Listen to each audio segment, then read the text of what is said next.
¿Saben qué tienen en común un Bitcoin y un tulipán del siglo XVII? Suena un poco loco, pero créanme, hay un hilo que los une.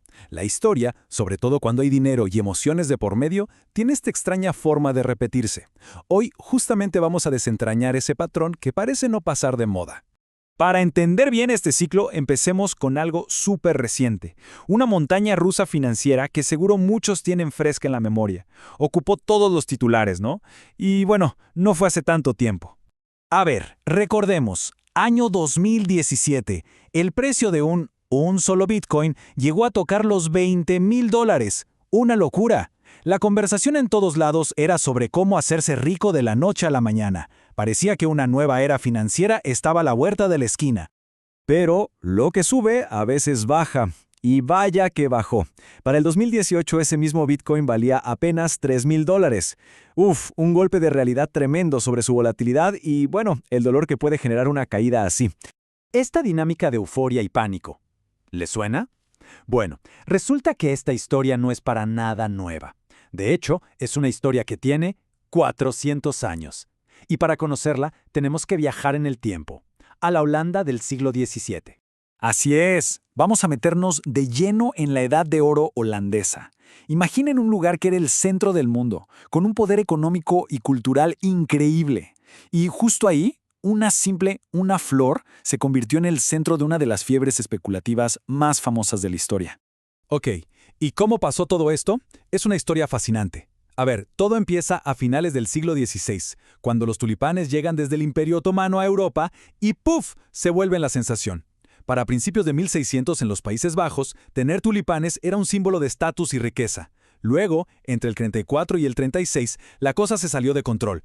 La gente empezó a especular con los bulbos, los precios se fueron a las nubes y de repente en febrero de 1637 todo se derrumbó. Pero, ¿por qué tanto alboroto por una flor?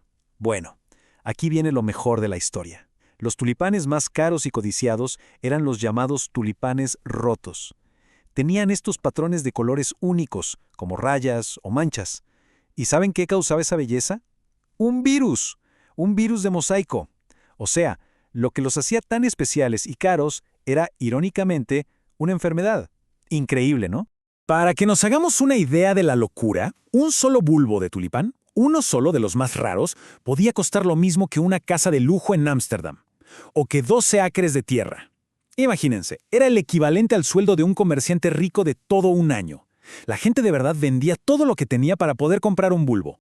Y claro, la gente de la época se daba cuenta de lo que pasaba. Miren, esta pintura es una sátira genial de 1640. Vemos a Flora, la diosa de las flores, montada en un carro, y detrás de ella, pues, un montón de especuladores tontos, borrachos, todos yendo directo a la ruina. Era una forma de decir, miren la locura en la que estamos metidos. Y al final, bueno, el final fue tan rápido como dramático. Todo se derrumbó en febrero de 1637. Pasa algo tan simple como una subasta de rutina en la ciudad de Haarlem. ¿Y qué ocurre? Que nadie aparece. No hay compradores. Nadie. Y ese fue el chispazo que encendió la pólvora. El pánico se regó como la pólvora. En unas pocas semanas los precios se desplomaron más de un 90%. La confianza desapareció por completo. Ok, ya vimos el qué y el cómo. Ahora vamos al por qué. Porque para entender de verdad estas burbujas, hay que meterse en la cabeza de la gente. Tenemos que hablar de psicología, de las emociones que nos mueven, y que créanme, no han cambiado en 400 años. El ciclo es casi siempre el mismo, como una receta. Paso 1, la codicia. La idea de ganar dinero rápido, sin esfuerzo, es demasiado tentadora, ¿verdad? Y entonces los riesgos se ignoran. Paso 2, el miedo, el famosísimo FOMO, el miedo a quedarse afuera. Ves que todos ganan dinero y piensas, ¡no me puedo perder esto! Y ahí es cuando la gente empieza a invertir los ahorros de su vida. Y el paso 3, el exceso de confianza. Todos creen que son más listos que el resto, que van a poder vender justo antes de que todo se caiga. Spoiler, casi nadie lo logra.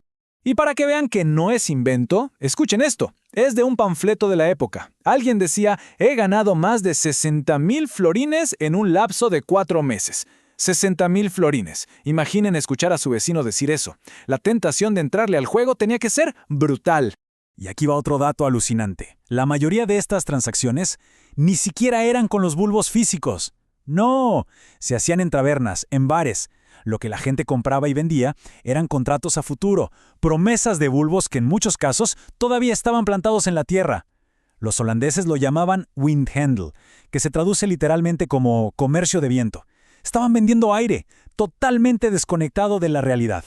Muy bien, pero aquí la historia da un giro interesante, porque la versión que casi todos conocemos es que el colapso de los tulipanes causó una catástrofe económica en Holanda, ¿cierto? Pues la investigación histórica más reciente dice que no fue tan así. Vamos a desmentir un poco el mito. A ver, comparemos. El mito nos cuenta de una ruina total, una depresión nacional, con miles de personas en la bancarrota y la economía holandesa por los suelos. La realidad que nos muestran los documentos de la época, que las pérdidas en realidad afectaron a un grupo bastante pequeño de especuladores, que hubo muy pocas bancarrotas que se puedan conectar directamente con esto, y que la economía holandesa en general siguió creciendo como si nada. ¿Fue un golpe duro? Sí, pero no la catástrofe que nos contaron. De hecho, una historiadora, Anne Golgar, se metió de lleno en los archivos y ¿qué encontró? Primero, que el número de personas involucradas era relativamente pequeño. Segundo, que no era gente pobre apostando todo, eran principalmente comerciantes y artesanos bien conectados. Y tercero, que muchos de los que participaron en la manía siguieron siendo ricos incluso después del colapso. Entonces, ¿cuál fue el verdadero problema? Y esta es la lección clave. La crisis no fue tanto financiera, sino cultural, social. Fue una crisis de confianza.